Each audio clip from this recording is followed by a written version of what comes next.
आप्यायस्व समेतते विश्वदस्वमरश्नियां भववाजस्य संगते लिङ्गरूपिणे श्री सांबाय नमः क्षीरेण स्नापयामि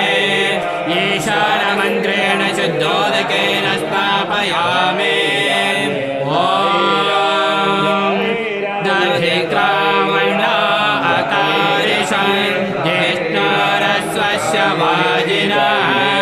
स्वरमिनो मुखकरत्प्रण आयांसितारिषत लिङ्गरूपिणे श्री सांबाय नमः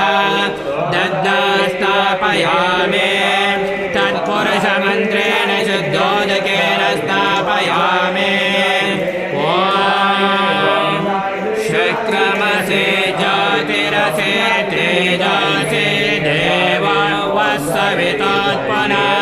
त्वच्छिद्रेण पवित्रेण वसोरस्य रश्मिभिः